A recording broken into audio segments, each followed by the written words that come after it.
Welcome back to the show. Well, more and more people are traveling. I can give myself as an example. As a matter of fact, my wife and I were at CAA Travel yesterday putting together a little celebration travel that we have coming up in March. And it's so nice to sit down with a travel agent and find out what some of the best destinations are.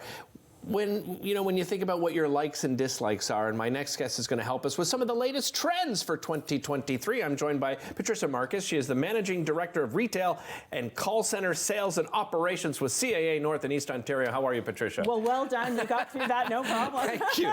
Thank you very much. Thank you for having me. You were saying, just during the break that, your education is archaeology, Yes. but you fell in love with travel and being in this industry, right? That's right. I was set to be Indiana Jones. That was my life plan. And then I decided to take a few years off, 5 years off actually was the plan to get into travel. And 26 years later, here I am. Here you are. Sitting here talking to you about travel. Well, and it's a great role because you get to really make people's dreams come true. I mean, how much fun is that, right? And I think that's what's gets into the blood of a really good travel consultant is that you know that you're making somebody's dream come true, that you're making them happy and you're giving them this way to have wonderful memories. Well, let's look at some trends. I mean, people, of course, this time of year wanting to get to warmer, sunnier climates. Where are they going?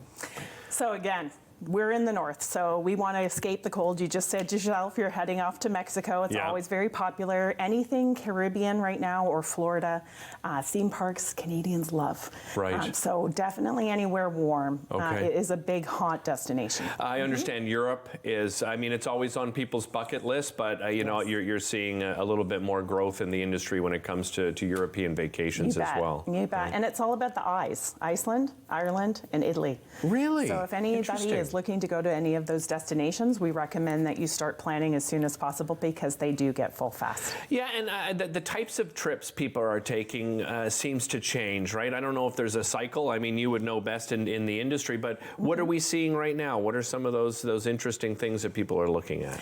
Well, I would say that post-lockdown, we don't really have trends anymore. Okay. So I think that everybody has just decided that they've got a couple of years to make up for. Right. So the bucket list travel, we hate to use that word, it's overused, but it's what people understand. But they want to get out there, they want to do longer trips, so long stays, going to the Algarve and laying on a beach for 3 weeks. That sounds pretty amazing. That sounds okay, yeah. It's not too bad at all. But also the small ship and luxury cruising.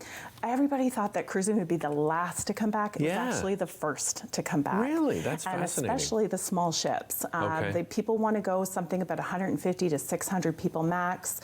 They want to do river cruises and just have like a longer time away, but a slower pace with a little bit less people. Those sustainability, sort of sustainable trips, they must be coming more and more popular as well, right? Absolutely. Well, during lockdown, we actually watched what the world was like when tourists were not kind of taking over. Right. And, a lot of people saw the newscast about the dolphins coming back into the lagoons in Venice. So we want to be responsible travelers now that we're getting back into the travel world again.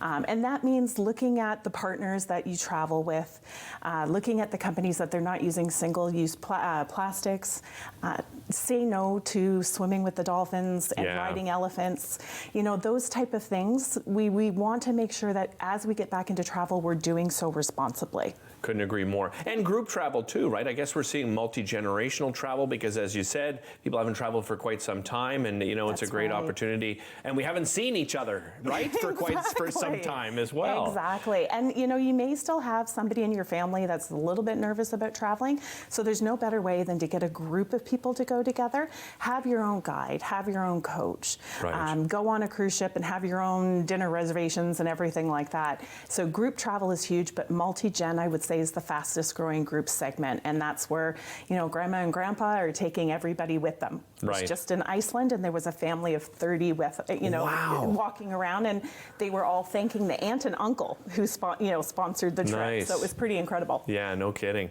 Let's talk insurance because, my friend and yours, Julie interviewing. Whenever I talk to her about travel, she said, if you're talking to one of our travel agents and representatives, you have to talk insurance because it's more important than ever, isn't it? Well, it is, and it's not a traditionally sexy topic when you're talking about insurance. Right. But it is the number one thing that you need to think about when you're traveling. And the best thing is get it, talk about it and get it done right from the outset. And insurance takes care of things that are unexpected. I was just talking to somebody about an example that I had, and I was in Seattle and I was at a lunch and I was eating something and broke a tooth. Oh, really? And fortunately, I had emergency dental insurance with my policy. So I made a phone call, and within 3 hours, I had a regular tooth back again. I could continue on and enjoy my vacation. Right. So it's those little things that you don't like to think of, but could happen. You don't want them to ruin your trip, and insurance really takes care of you in that case. Cancellation, I guess, is a big part of that now, right? We've seen with some airlines, I don't think I have to mention them. You know them yourself, and they've been in the media quite a bit. I mean, brought in front of the Senate committee and everything. So again, some research is necessary, but I said off the top, booking with an agent. What are the benefits of booking with a CAA travel agent? That's right. That's another post-lockdown trend that we're seeing, is that travel consultant is really your friend in planning your vacation. We at CAA have actually seen an increase of about 126% increase in the use of a travel consultant. Okay. And I think, yes, that there's so much available to you on the internet, but it's that person who is a specialist that can kind of get out the white noise and really focus on the best trip possible for you. They can make those recommendations, make sure you have the trip cancellation insurance, as you just said, or baggage insurance, because sometimes our baggage doesn't go to the same destination. But that particular person will also be there, that if you are abroad and something happens, you have somebody to call and somebody to help you. A lot of people who didn't do that were really left out in the cold over the pandemic. Yeah, and I'd like to put a real emphasis on that, because I think that's probably the most important thing when it comes to, you get stuck somewhere. Well, instead of having to do all of the work yourself, your anxiety level's high already. You have somebody back home that's working on your behalf to get you back home. Patricia, really appreciate the time today. Thanks so much for joining us. Wonderful. Thank you for having me here. You're very welcome. Again, you can head over to bookcaa.ca or call them at 1-800-267-8713. Don't go anywhere. Lots more coming up here on Daytime Auto on Rogers TV. We'll be right back right after this.